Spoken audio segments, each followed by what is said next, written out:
Irmãos, um vídeo hoje bem interessante. Nós vamos estar falando sobre o capítulo 20 de Apocalipse e o capítulo 38, né, de Ezequiel.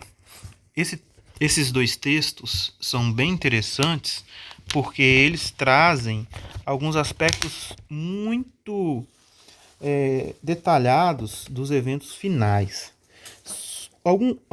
Alguns podem até acreditar que esses dois capítulos estejam falando da mesma profecia, mas, na verdade, o texto de Ezequiel ele é um texto que traz dois eventos distintos, né, na mesma narrativa, no mesmo texto, tá? Aí a pergunta que fica é, será que o capítulo 20 de Apocalipse, né, refere-se exatamente ao que Ezequiel está falando? Então, para isso, nós vamos ter que analisar, tá bom? Um inscrito do canal, né, nosso irmão Ubiraci, ele fez essa pergunta no grupo e ele queria saber se o capítulo 20, versículo 8 de Apocalipse retrata a mesma profecia de Ezequiel. Bom, primeiramente, o texto de Ezequiel, ele se usa de uma estrutura que é bem parecida com a estrutura de Mateus capítulo 24, certo? Ali no texto de Mateus capítulo 24, você vai perceber que há muitas profecias ali que se cumpriram em 70 era comum, quando Roma invadiu Jerusalém, né, e a devastou. Muitas profecias ali do capítulo 24 é referente a isso, né? Mas se você ler todo o capítulo, você vai perceber que algumas citações do capítulo não se enquadram naquele primeiro momento de Jerusalém em 70, quando Roma invade e arruína. Algumas partes, como enviarei meus anjos a todos os cantos da terra, né? Juntaram os meus escolhidos, como Jesus fala, né? Refere-se a um período posterior, né? Tanto é que no capítulo 24, 31, Jesus fala que depois da tribulação daqueles dias, ele enviará seus anjos para recolher os seus na terra, certo? Então, a gente percebe claramente que aquele capítulo, embora ele tenha uma aplicação em 70, ele também tem uma aplicação na tribulação, né?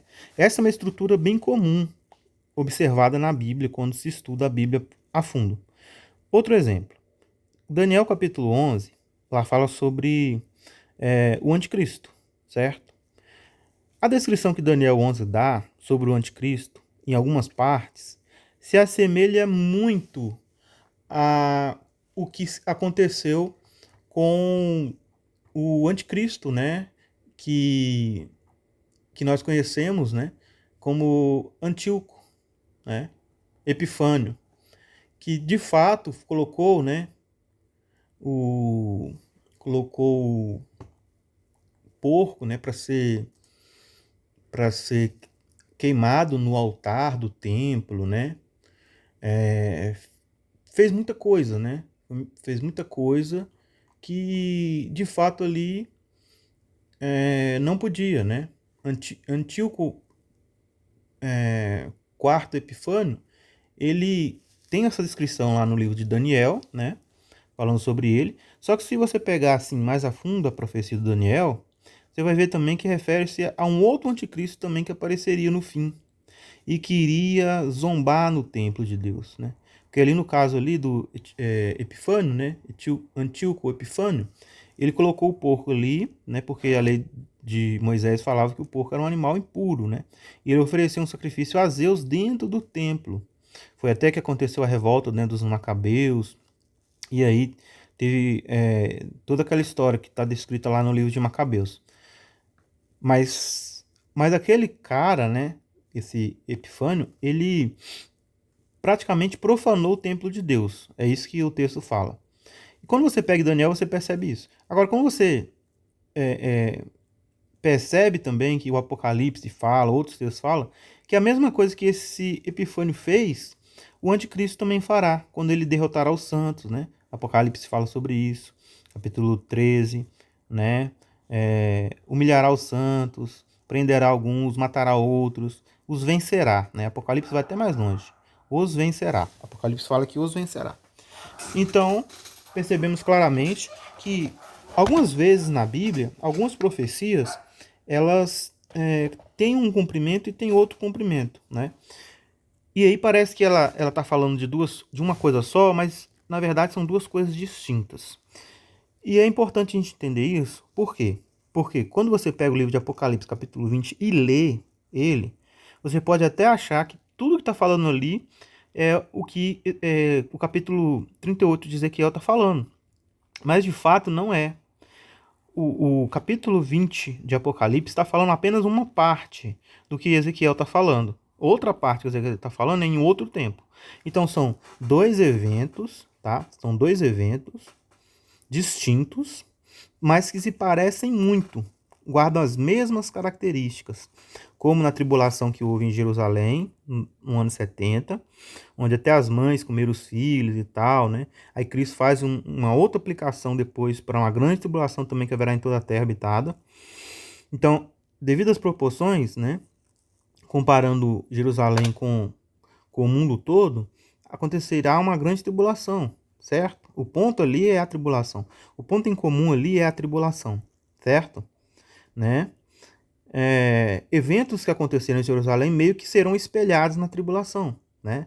O que aconteceu em Jerusalém? Né? Os romanos, eles botaram fogo no templo, né? O templo de Deus ali, que Deus mandou Davi construir, que Salomão construiu. Na grande tribulação, vai também ter uma perseguição aos cristãos. E a Bíblia fala que o templo de Deus são os cristãos, né? Cada cristão é uma pedra do templo de Deus. Nosso corpo é o templo de Deus, onde habita o Espírito Santo, né? A Bíblia não ensina isso. Então, do mesmo jeito, essas características, embora elas aconteçam em tempos distintos, 70 era comum quando Jerusalém foi destruída. Depois, na grande tribulação, no futuro, são eventos diferentes, né? Em tempos diferentes, em lugares diferentes, mas com o mesmo sentido, né? Exemplificando que essa profecia ela tem até dois cumprimentos. Isso é muito comum na Bíblia, tá? Muitas vezes uma profecia tem um, dois, até três cumprimentos, tá bom? Então, para falar de Ezequiel, nós temos que ter isso em mente. Espero que tenha ficado bem claro esse ponto. Vamos ler aqui Ezequiel, parte por parte, para a gente poder entender e poder contextualizar o que diz o capítulo 20, tá? Então, a palavra do Senhor veio a mim, versículo 1. Filho do homem, volta o rosto para Gog da terra de Magog, príncipe e chefe de Meseque e Tubal, e profetiza contra ele, né? Se a gente clicar aqui duas vezes, você vai ver o texto aqui de Apocalipse 27, né? A própria referência vai fazer referência, a palavra cruzada aqui vai fazer referência ao Apocalipse 20.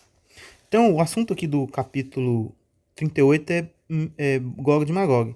E aqui no livro de Apocalipse, no capítulo 20, também fala sobre Gog de Magog, tá? Aqui, ó, no capítulo 27. Quando se completar os 1000 anos, Satanás será solto da prisão. Sairá para enganar as nações que estão nos quatro cantos da terra, Gog e Magog. Então, vamos fazer aqui primeiro uma reflexão aqui sobre esse texto, tá? Para a gente poder entender direitinho o que tá falando aqui, ok? Ó, Satanás será preso, como a gente está vendo aqui. Até o momento a gente está vendo isso, tá? A Bíblia fala que essa prisão vai durar 1000 anos. De onde surgiu esse negócio de Satanás ser preso? Aqui no capítulo 20, no inicinho, diz assim, ó. Vi descer do céu um anjo com a chave do abismo, uma grande corrente na mão. Ele prendeu o dragão, antiga serpente, que é o diabo Satanás, e o amarrou por 1000 anos. Então, o anjo tinha a chave do abismo, tá? Aí você pergunta, o que é esse abismo? O que é esse abismo? Esse abismo é a prisão dos anjos, tá? Como que a gente sabe disso? Simples. Se a gente pegar, vamos abrir aqui uma outra janela, aqui ó. Vamos abrir aqui em Apocalipse capítulo 9, por exemplo. E olha aqui, capítulo 9. E o quinto anjo tocou a sua trombeta, e vi uma estrela que havia caído do céu sobre a terra, e foi-lhe dada a chave do abismo do poço, a chave do poço do abismo, tá vendo? Foi dado a chave do poço do abismo. Aqui, né, chamado de estrela, né, estrela que havia caído do céu. Essa estrela tinha a chave do abismo. E aqui fala que um anjo tem a chave do abismo. Então essa ligação é interessante. A gente precisa fazer essa ligação. Qual que é o ponto em comum nesses dois casos? O ponto em comum é que há um abismo, poço do abismo, que ele é trancado com uma chave, que quem possui essa chave é um anjo, tá? Um anjo possui essa chave. Esse anjo pode ser quem? Pode ser Gabriel, pode ser Miguel, pode ser vários, né? Qualquer um dos arcanjos. Nós não sabemos. E também fala aqui, ó, estrela que caiu do céu, né? E viu uma estrela que caiu do céu sobre a terra e foi-lhe dada a chave do abismo. Então, aqui não é a mesma coisa, tá? A gente precisa entender que esse quinto anjo aqui, que tocou a quinta trombeta, ele não viu o anjo que tem a chave do abismo, tá? Sendo essa estrela que caiu do céu aqui. A estrela que cai do céu, ela recebe a chave do abismo. Foi-lhe dada a chave do poço do abismo. Então, esse anjo que tem a chave, ele de alguma maneira ele deu a chave para a estrela que caiu do céu, certo?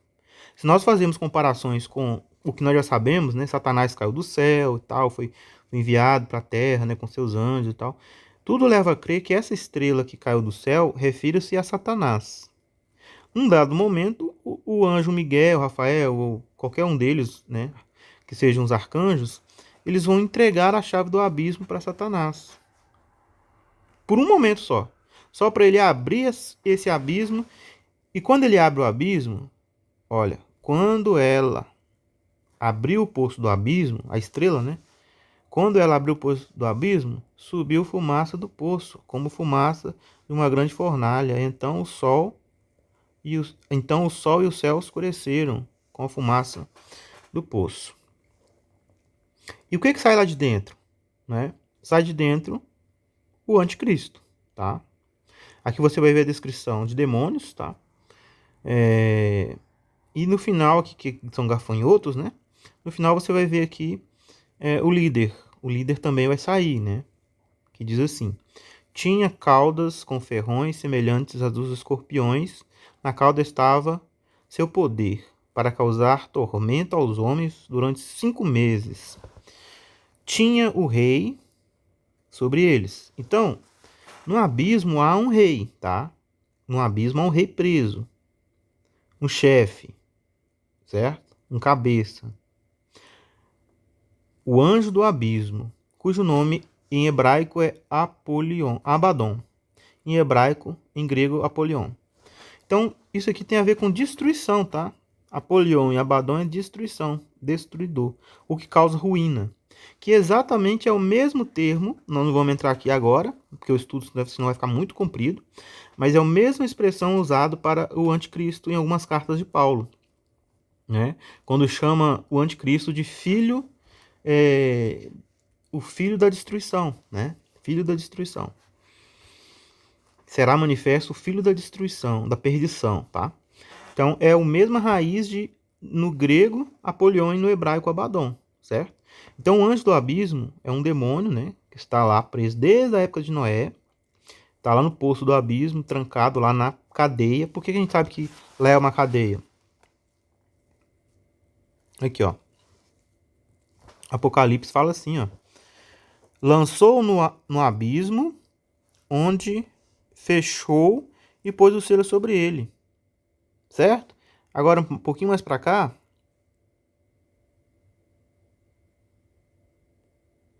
Depois disso, é necessário que ele seja solto por um tempo. Então vi alguns tronos. Então tá. Então, ó, se ele estava preso, então ele estava numa cadeia. Então, o poço do abismo é uma cadeia. Para entender esses dois eventos, você precisa entender a linha do tempo. Isso daqui, olha, do capítulo 20, está falando sobre o começo do reino milenar de Jesus, tá? Então, no começo do reino milenar, quando Jesus vem para destruir, né, as nações, aquela coisa toda lá que a gente sabe, quando ele volta, ele aparece, eles vão, né, em nome de Cristo, algum dos anjos poderosos, que já vai estar com a chave do abismo novamente, ou ele vai tomar de Satanás, ou ele só deixou o Satanás abrir por um instante e depois ficou com a chave de novo, ou a chave talvez não seja a chave, mas a autoridade de Deus em abrir, né, e fechar, né, para que eles não possam passar. De certa forma, Deus criou, né, um lugar em que os anjos podem ficar trancados. É isso que é o ponto aqui, que vocês têm que entender. E aí, ó, ele vai prender Satanás, né, por 1000 anos. Então, isso que acontece no começo do reinado milenar, certo? Isso daqui do Apocalipse 9 acontece, Satanás ainda está solto, entendeu? Então, é no início da tribulação. No início da tribulação, no quinto toque de trombeta, o que acontece? Deus ele permite que os demônios que estão presos no abismo saiam de lá. Se você ler todo o capítulo aqui, vocês vão ver todas as coisas que acontecem no mundo depois que esses caras saem de lá. Ok? Acontece muita coisa aqui. Por isso que as coisas vão ficar escuras na terra. Porque nunca se verá tanta maldade, tanta perversão de coisas sagradas. Aqueles caras que perverteram o mundo de Noé estarão de novo aqui. Livres e soltos para fazer o que quiserem, tá? Por 1 hora, como diz o texto. E isso incluirá perseguir cristãos, matar, prender, tirar liberdades individuais das pessoas, acabar com religiões, porque não vão aturar nenhum tipo de adoração a não ser a eles, né? Vão usar e esbanjar da tecnologia que já tem na Terra, né? Trazer novas tecnologias, né?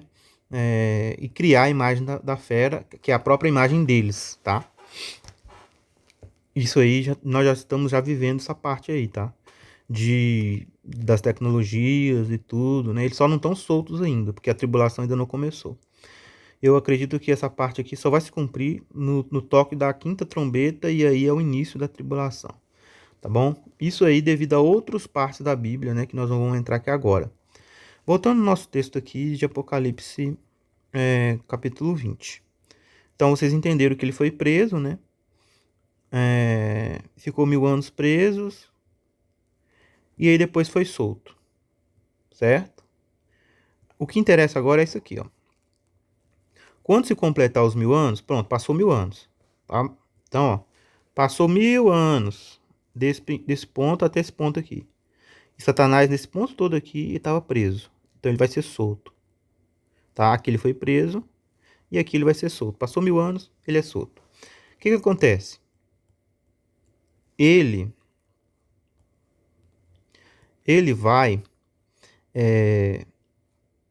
sair para enganar as nações que estão para os 4 cantos da terra. Veja que se eu colocasse aqui um parêntese aqui, ó, não tem no texto, tá? Mas se eu colocar, eu consigo entender exatamente o que é Gog de Magog. Você entende? Ó?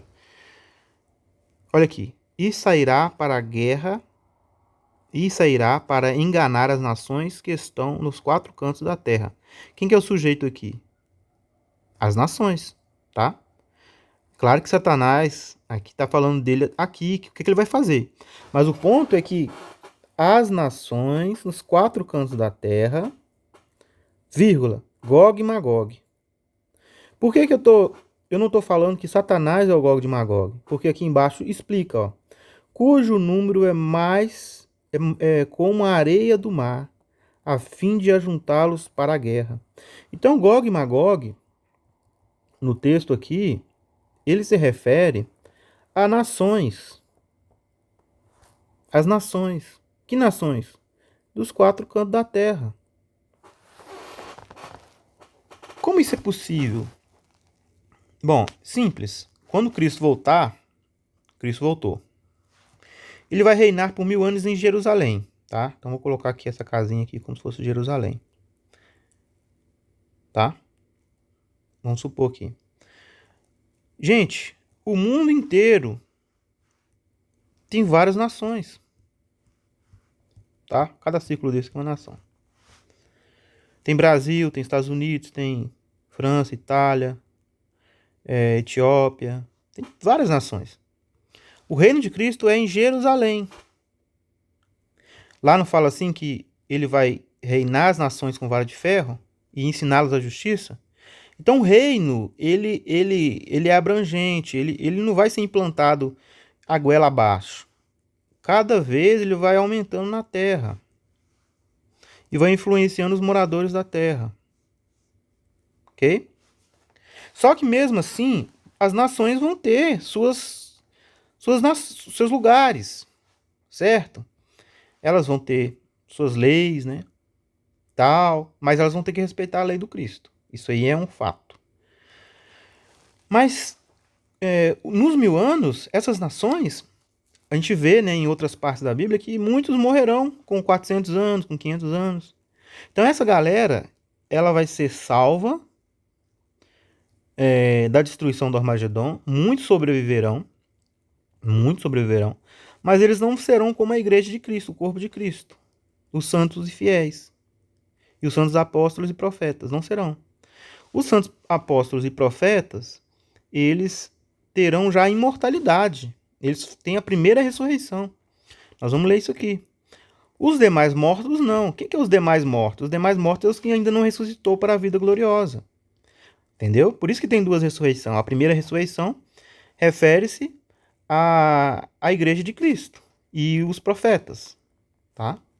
Todos que ressuscitarão quando Cristo voltar. Gloriosos, né? Ressuscitarão gloriosos e os vivos serão transformados. E o resto da humanidade, porque Jesus não vai vir para acabar com a humanidade, gente. Não faz sentido.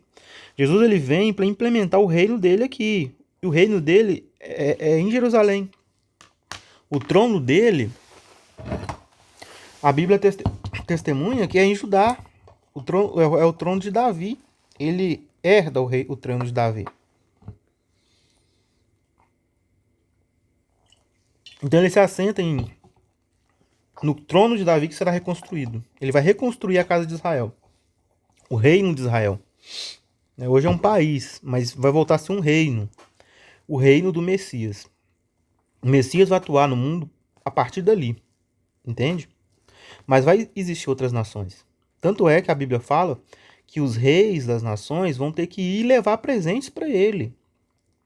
Em Zacarias diz que vão ter que, todo ano, vão ter que ir para Jerusalém, subir a Jerusalém, e terão de adorar o rei e levar presentes e comemorar a festa das barracas, né?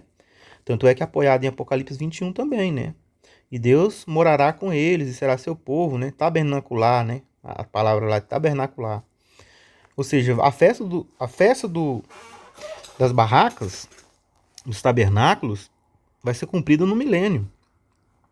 Entende? Então as nações vão ter que ir para lá, vão ter que reunir com Jesus, vão ter que aprender sobre justiça. E como que as pessoas aprendem? Não é ouvindo? Então as pessoas vão ouvir o mestre, o rei, né, falar, né? Jesus ele vai ter um papel fundamental quando o milênio iniciar, né? Ele vai ser quem vai instruir as nações, vai ser quem vai guiá-las como se fossem vasos de barro, e ele vai ensinar justiça, tá? Para as pessoas aprenderem, elas vão ter que ir lá para aprender dele, certo? Haverá outros métodos de comunicação? Com certeza sim. Mas isso não vai eximir as nações de terem, né, que não ir a Jerusalém. Todas vão ter que ir, pelo menos os representantes. A Bíblia não é clara sobre isso, mas vão ter que ir uma vez por ano se encontrar com Jesus, né? Zacarias capítulo 14. Olha que interessante o que menciona aqui, ó. É aqui que nós vamos fazer a diferenciação de Ezequiel. E sairá para enganar as nações que estão nos quatro cantos da terra, Gog e Magog, cujo número é como a areia do mar, a fim de ajuntá-los para a guerra. Então, Gog e Magog aqui explicou de novo. O que Gog e Magog é? É as nações cujo número, Gog e Magog, é as nações, cujo número é como a areia do mar. Quer dizer, são muitas pessoas. Isso é Gog de Magog, tá? Que é o mesmo Gog de Magog aqui, ó. Por que ele aparece de novo, né? Porque o Gog de Magog dessa descrição aqui, ele vem antes de Cristo voltar. E esse Gog de Magog do capítulo 20 aqui, ele está atuando depois do milênio. Cristo já voltou, Cristo já reinou 1000 anos, e aí apareceu de novo o Gog e Magog. Por que apareceu de novo o Gog e Magog? O Gog e Magog é um personagem? O Gog e Magog é o anticristo? Não. O Gog e Magog não é o anticristo. O Gog e Magog é as nações, né? A Torre de Vigia, a Sociedade Torre de Vigia até entenderam isso quando eles falam, né, de coesão de nações. E é exatamente isso. São nações. Gog de Magog pode morrer, Gog de Magog pode pegar fogo, Gog de Magog pode... Entendeu? O sangue vai ser derramado de Gog de Magog. Então não é um espírito, não é um... Não se refere a isso. Embora o anticristo vai estar presente junto com Gog e Magog, né? Inclusive ele vai incitar Gog de Magog e ir contra Israel. Primeiramente contra Israel atual, depois contra Israel com Cristo. Então tem essa diferença, tá? Nós vamos ver aqui no texto de Ezequiel ainda, tá? Nós estamos só falando aqui do versículo 20, mas vamos passar para o de Ezequiel aqui. E olha só o ponto aqui, ó, deste Gog e Magog do capítulo 20. Elas subiram por toda a extensão da terra, cercaram o acampamento dos santos e a cidade amada, mas desceu fogo do céu e as devorou. Tá vendo? Então, ó, o que é falado sobre esse Gog e Magog aqui do capítulo 20 é que desceu o fogo do céu e os devorou. Veja que a descrição aqui é diferente. Vamos lá agora. Tá? Vamos lá.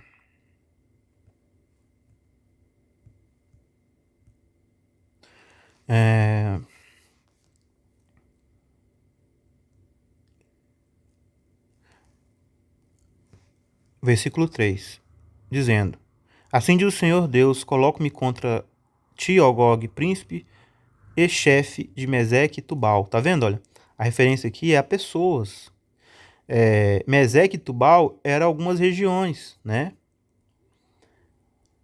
Tá vendo? Lá no Ezequiel 39. Ó filho do homem, profetiza contra Gog. E diz o Senhor, eu colocarei contra ti Gog, príncipe do chefe de Meseque e Tubal. Se você fazer uma pesquisa sobre Meseque e Tubal, você vai ver que é uma região. Meseque foi uma pessoa, Tubal foi outra pessoa, que foram cabeças de casas muito importantes no mundo até hoje, né? Tem a ver ali com os povos russos, né? E até alguns europeus. Depois vocês podem fazer uma pesquisa maior e vocês vão ver que Magog, né? Ele foi um dos filhos, foi um dos netos, né? Dos filhos de Noé. Se eu não me engano, Jafé, né? Jafé, tem a ver com os filhos de Jafé. Que foram exatamente o povo ali que colonizou o norte de Israel ali, né? A Rússia, esses países, né? E eu te trarei de volta, porei anzóis nos teus queixos e te levantarei com todo o teu exército, cavalos e cavaleiros, todos eles vestidos de armaduras completas. Então aqui está falando, né, que fazendo uma explicação de como que esse Gog e Magog viria. E olha só que interessante, o Gog e Magog, ele vai ter o quê? Como nós estamos lendo nesse capítulo aqui, ó, versículo 5. Pérsia, quem que é a Pérsia hoje? O Irã, tá? Cush, Kush são países da África, tá, gente? Kush, os países da África ali. E Put, eu não me lembro agora de cabeça onde que é, mas isso aqui tem a ver com todo o redor ali de Israel. Tanto do lado leste, norte e oeste. E talvez até sul, tá? A Pérsia tá do lado oeste, né? O Irã tá aqui, Israel tá aqui, aí o pessoal do Egito ali, o pessoal Cuxa ali, tá pra cá. E tem talvez o Put aqui, eu não sei exatamente quem é Put, tá? Mas talvez ele possa estar até aqui os árabes aqui embaixo de Israel. Não sei, isso aqui eu tenho que comprovar. Mas eu sei que Pérsia e Cush refere-se a Irã, né? Hoje é Irã, né? E também refere-se aqui Cush aos primeiros colonizadores ali que colonizou a África, tá? Egito ali, aquela turma ali, tá bom? Bom, aqui ó, estarão com eles todos com escudos e capacete. Gomer e todas as suas tropas e a casa de Togarma, no extremo norte, que provavelmente aqui é a Rússia, tá? Provavelmente aqui é a Rússia. E todas as suas tropas, sim, muitos povos estarão contigo, né? Então, ó, o Gog Magog, né, é uma reunião de povos, pessoal, tá? É uma reunião de povos. Prepara-te, dispõe-te, tu e todas as multidões que se juntam a ti, e assume o teu comando. Depois de algum tempo, será visitado. Nos últimos dias ou nos últimos anos, virás para a terra restaurada da guerra, onde o povo foi reunido entre muitos povos nos montes de Israel, que haviam estado desertos por longo tempo. Mas aquela terra foi tirada dentre os povos, e todos os seus moradores agora estão seguros, né? Então, aqui está basicamente falando da reunião das nações contra Israel, tá? Só que existe aqui um detalhe, que nessa parte especificamente aqui, parece que não é o mesmo contexto de Israel que a gente verá na tribulação, tá? Por quê? Porque Israel não vai estar na tribulação vivendo em segurança, sem muros, tá? Aqui, se a gente continuar lendo, você vai ver isso aqui, né? Vamos assim, ó. Assim diz o Senhor Deus, naquele dia terás projetos ambiciosos no seu coração e maquinarás um plano maligno. Dirás, subirei contra a terra de povoados, atacarei o que estão tranquilos, que vivem em segurança, onde todos os moradores em lugar, sem muros, nem trancas, nem portas, a fim de tomar o despojo e arrebatar a presa e levantar a mão contra os lugares desertos que agora acham habitados. Então, essa parte, cara, ela não combina com o contexto de Jerusalém na tribulação. Ou antes da tribulação, não combina, né?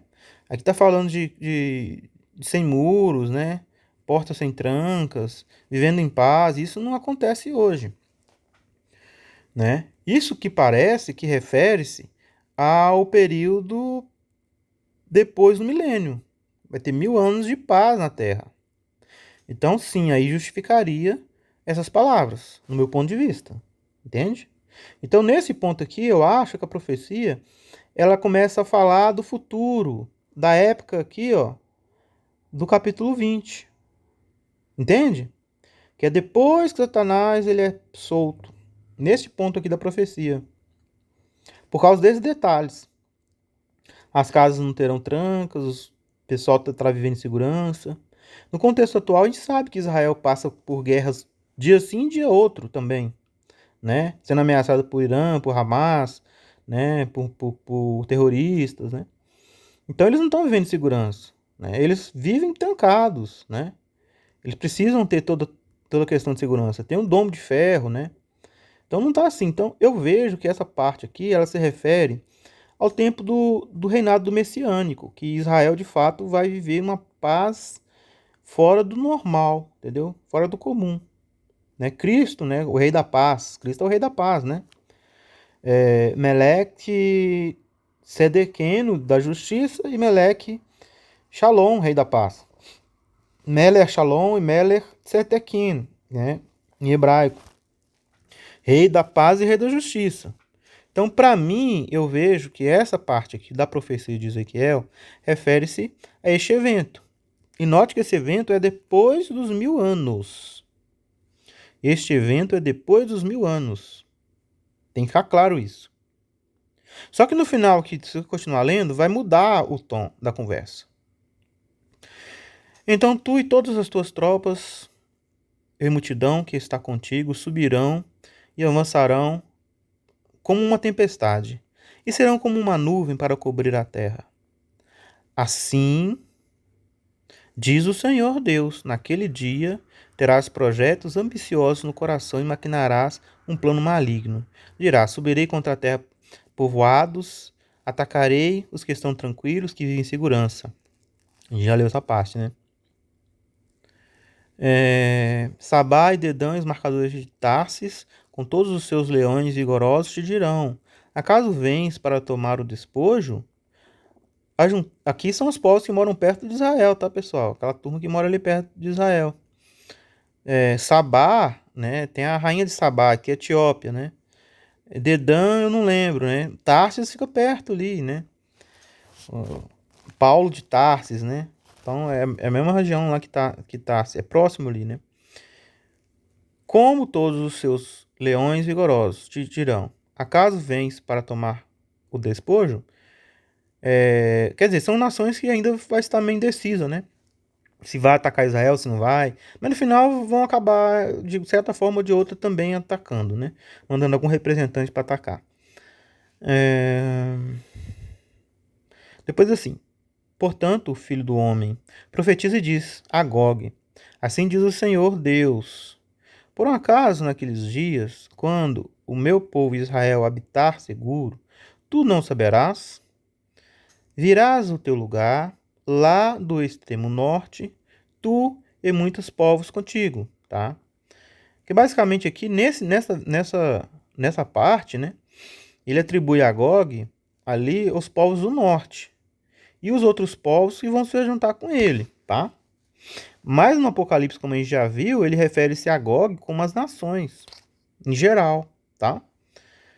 Mas aqui também é a mesma coisa, porque querendo ou não, vai ter o povo do norte que vai ter muitos povos com ele, né? Montados todos em cavalos, uma grande multidão, um exército numeroso. E subirás com uma nuvem contra meu povo Israel, para cobrir a terra. Nos últimos dias eu te trarei contra a minha terra. Veja que quem traz, né?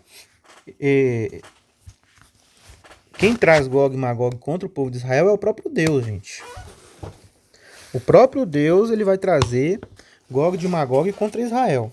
O próprio Deus. Ele vai fazer igual ele fez com o rei do Egito, né? Como o texto está falando. Nos últimos dias eu te trarei contra a minha terra. Então não é porque a vontade vai ser da plena e espontânea vontade deles fazerem isso, entendeu? Eles vão ter vontade de fazer isso, mas é Deus que vai fazer eles vir, né? É uma coisa que eles não podem fugir. É como se fosse um destino mesmo isso aqui, tá? Então Deus vai fazer com eles como Deus fez com o faraó. Nos últimos dias eu te trarei contra a minha terra. Isso aqui tem um objetivo, tá? Tem um objetivo. Qual que é o objetivo? Tá escrito aqui, ó. Para que as nações me conheçam quando eu manifestar a minha santidade ou natureza diante dos olhos de ti, ó Gog, ou seja, de todas as nações. Qual que é o contexto disso aqui? Isso aqui já não me parece capítulo 20 de Apocalipse, tá? Por quê? Isso aqui refere-se à vinda de Cristo. Olha só. Por que eu estou falando isso? Assim diz o Senhor Deus: não és tu aquele a quem eu disse nos dias antigos, por meio dos meus servos, os profetas de Israel, que naqueles dias profetizaram por muitos anos que eu te traria contra a nação? E se você vir aqui, ó, contra eles, né? Os profetas de Israel, gente, profetizaram isso aqui desde o passado. Então você vai encontrar esse assunto em Isaías, em Zacarias, Ezequiel. Moisés falou disso. Davi falou disso.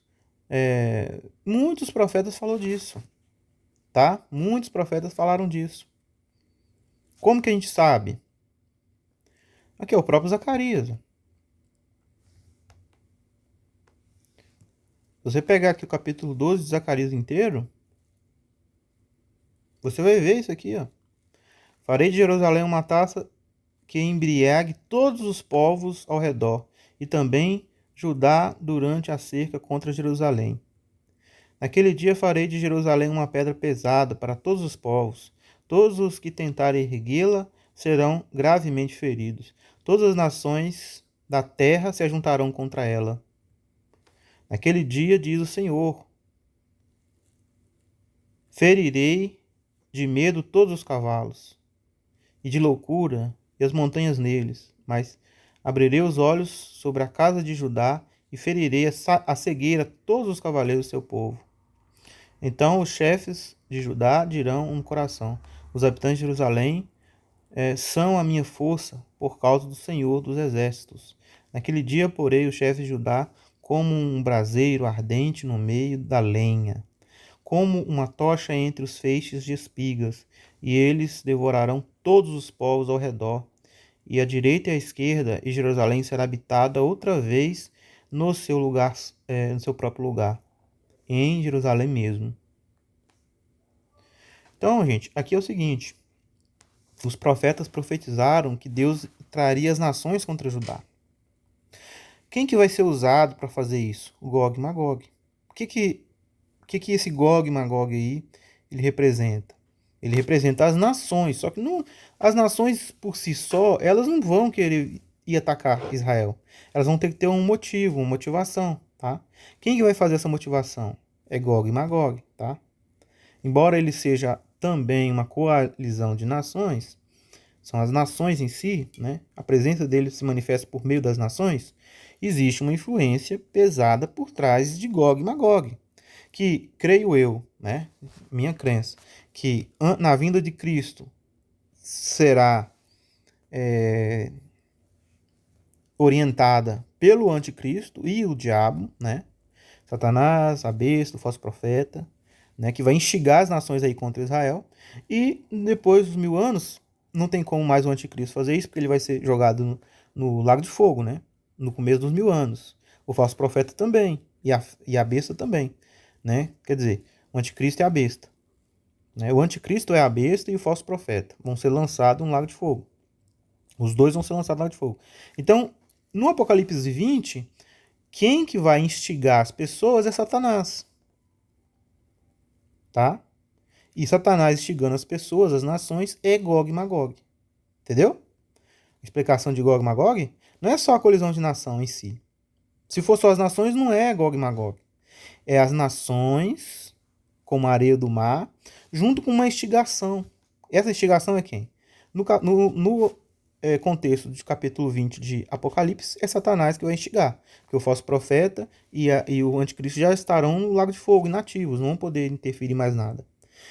Na de Apocalipse 19 e outros textos, 16, tudo, você vê essa mesma linguagem, figura de linguagem que eu estou falando. Vamos lá, Apocalipse, capítulo 16.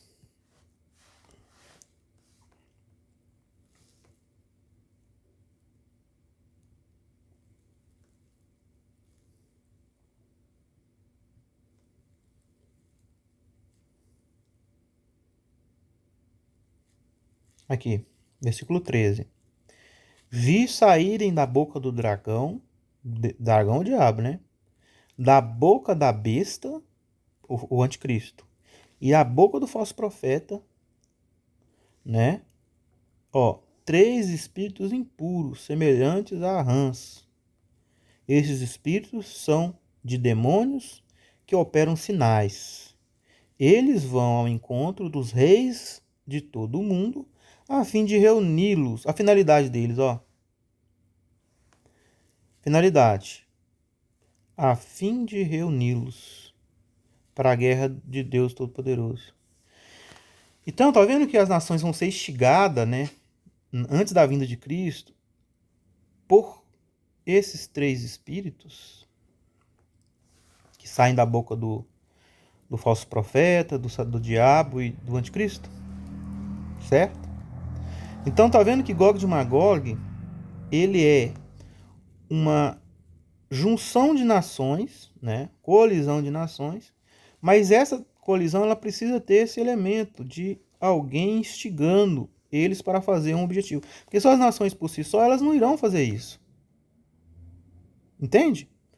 Os próprios três espíritos aqui vão instigar os reis da terra para reunir-se contra Jerusalém.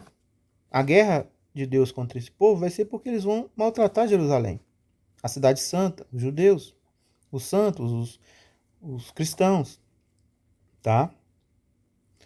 Então, aqui continua aqui do 38. Entretanto, diz o Senhor Deus, naquele dia, quando Gog vier contra a terra de Israel, meu furor se acenderá. Pois o meu zelo e no meu grande furor, eu disse que naquele dia haverá um grande terremoto na terra, tá? Então, olha, este contexto aqui já não é o contexto de Apocalipse 20. Apocalipse 20, o que acontece? Desceu o fogo do céu e devorou. É isso que Apocalipse 20 acontece. O contexto de Gog e Magog, depois dos 1000 anos, é rápido e simples. Ó. Desce fogo dos céus e devora. Esse é o detalhe. Agora veja o que vai acontecer neste contexto de Gog e Magog aqui. Pois no meu zelo, no meu furor, eu disse que naquele dia haverá um grande terremoto na terra de Israel. Olha onde que a gente encontra isso. Veja se esse não é o contexto de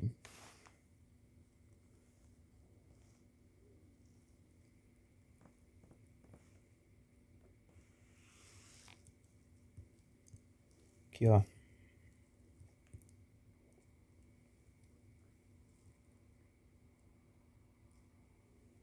Aqui.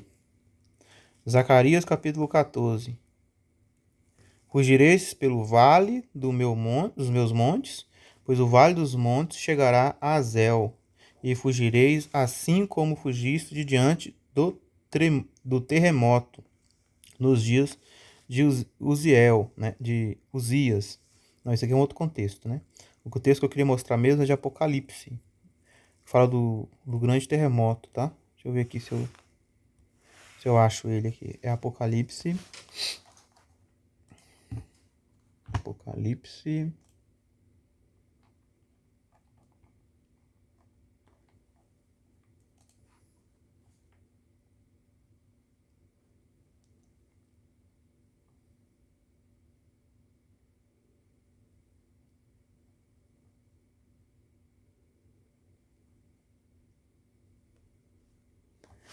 Apocalipse 16, ó, 16 e 18.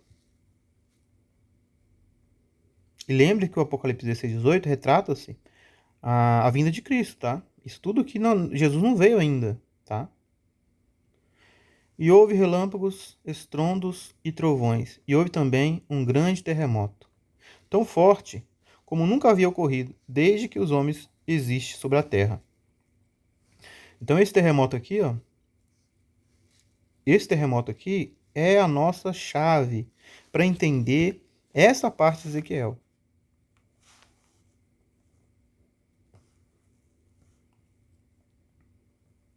Tá?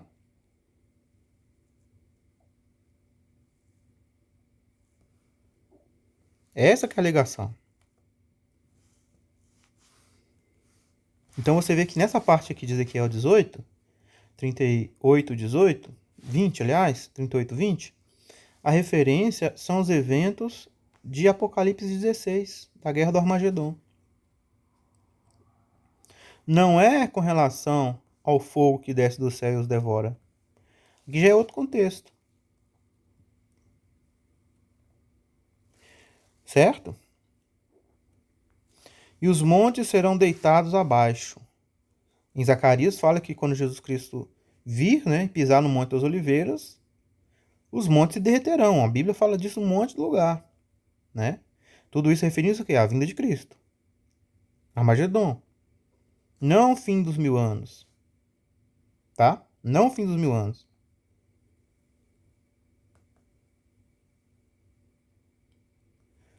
Tá vendo? Então vamos aqui. E colocarei uma espada contra ele, todos os meus montes, diz o Senhor.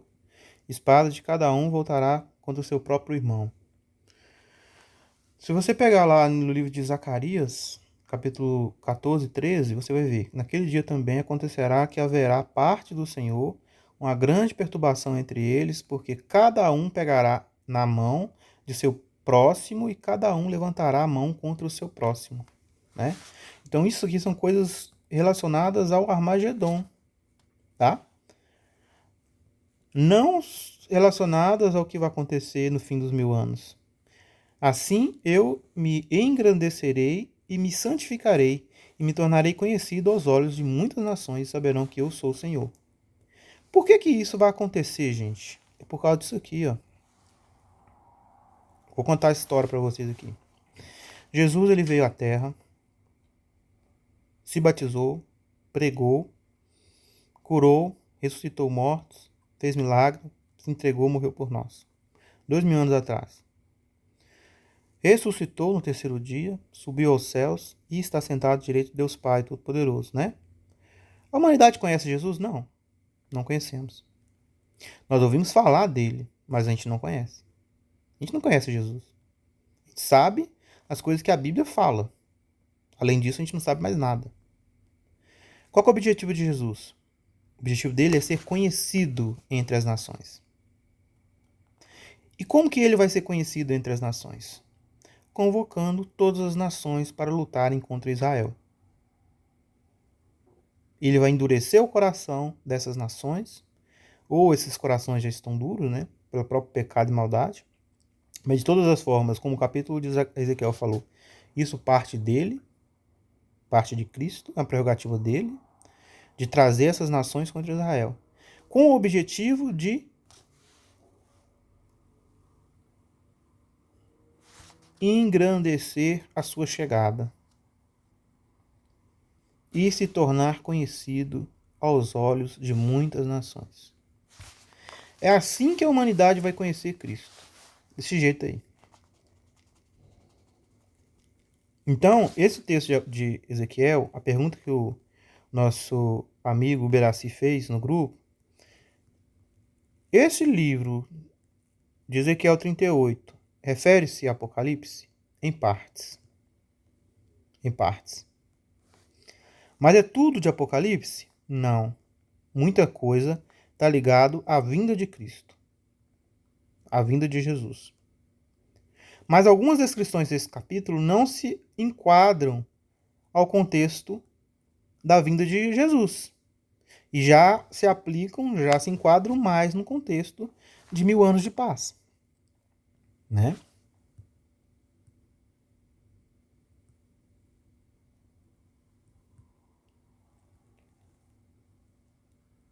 Tá vendo? Então é interessante, né?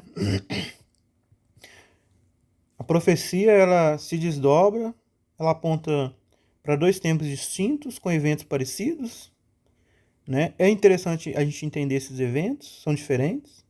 Talvez uma leitura rápida você vai estar achando que é a mesma coisa, mas não é, né? O livro de Ezequiel 38, ele fala tanto de um Gog e Magog antes de Cristo, como também fala de um Gog e Magog depois de Cristo. E a Bíblia também ela fala isso, né? O Gog e Magog ele aparece antes e depois também, no fim dos milênios. Então, assim, a profecia é a mesma. O que a profecia está querendo dizer? Que haverá duas grandes revoltas em que vai fazer as nações irem perante Jerusalém. Então, uma nação hoje de Jerusalém é uma nação hoje do Israel atual, né? Então as nações vão cercar ela para Jesus se apresentar às nações como o rei do mundo, como o rei de Israel e começar a governar com vara de ferro. No final dos 1000 anos, agora influenciado por Satanás, não mais por anticristo e o falso profeta, mas só Satanás, porque Satanás tem participação nas duas vezes que Gog e Magog subirá contra a terra campestre, a terra dos santos, né? A primeira, Apocalipse 16, fala: vai sair 3 expressões inspiradas da boca do dragão, Satanás, do falso profeta e da fera, do anticristo. E elas vão fazer o quê? Ajuntar as pessoas para ir para Jerusalém. Ok? Ok. E depois, essa turma vai ser pego, né? No final do Armagedon e vai ser lançado no Lago de Fogo. Então esses aí não vão mais existir, né? Pelo menos, né? É o que eu acredito. O Lago de Fogo sendo a segunda morte, acaba para eles ali, né? Quem acredita no tormento eterno, tudo bem, pode ficar acreditando nisso aí. Talvez seja isso também, não sei. Mas que eles não vão mais interferir aqui, não vão. Não tem mais volta para eles, né? A prisão até tem, eles estão presos, vão sair. Satanás vai ser preso, vai sair também, né? Mas o Lago de Fogo não tem volta. E aí, o que fala aqui? Fala que Satanás, ele vai ser solto da prisão e vai desencaminhar as nações, Gog de Magog, né? Como areia areia do mar, né? Então são 2 eventos, 2 tempos distintos, com diferença de 1000 anos um do outro, né? Com contextos diferentes. Uma primeira Jerusalém vai estar em situação complicada da grande tribulação. Na outra, vai estar em paz, Jesus vai ser rei, né? Mas mesmo assim ainda as nações vão subir contra Jerusalém 2 vezes, né? Uma vez no mundo de Satanás, né? Que o mundo hoje é de Satanás, a Bíblia fala isso. E a outra vez o mundo já de Jesus, né? Embora todos ali ainda não serão salvos, né? Porque o milênio não é para, não vai, né? Muita gente no milênio vai morrer, né? Com 400 anos, 500 anos. Outros vão morrer aí nesse negócio aí, né? Que vai acontecer. Até que no final aqui do capítulo fala isso.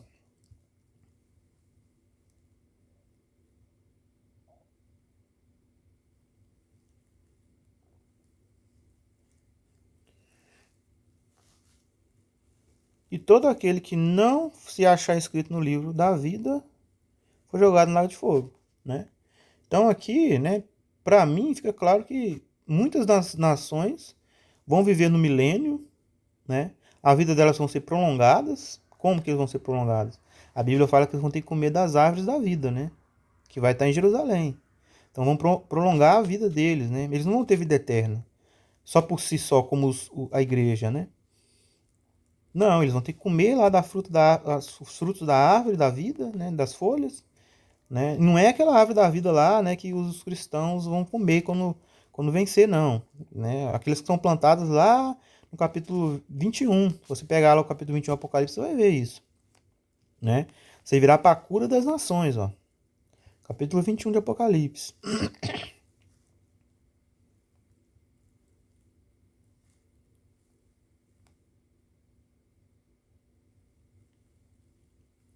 Cadê? Acho que é 22, né? Ó. De ambos os lados do rio estava a árvore da vida, que produz 12 frutos, de mês em mês. E as folhas da árvore são para a cura das nações. Entendeu? Então as nações vão ter que subir lá no cordeiro, adorar o cordeiro. Aí o cordeiro vai dar para eles essas folhas aí para eles comer e tal, né? As folhas. Não fala eles comer os frutos, né? Pelo que eu vi aqui. Vai comer a folha. Mas eles vão ser curados, vão ser renovados, entende? O remédio vai ser esse. Eles vão aumentando a vitalidade, não vão morrer. Toda vez que vai lá e comeu, foi lá, obedeceu, comeu, vai ficar vivendo, entendeu? Por isso que eles vão ter que ir lá todo ano. Além de adorar a Jesus, eles vão ter que aprender e também vão ter que comer para eles continuarem vivendo, né? Esse que parece que vai ser um condicional, né? Então, gente, é um estudo sim, muito maravilhoso, gosto muito. Espero que vocês tenham gostado também. Mas já deu 1 hora de estudo. E é isso, tá? Paz e graça para todos aí.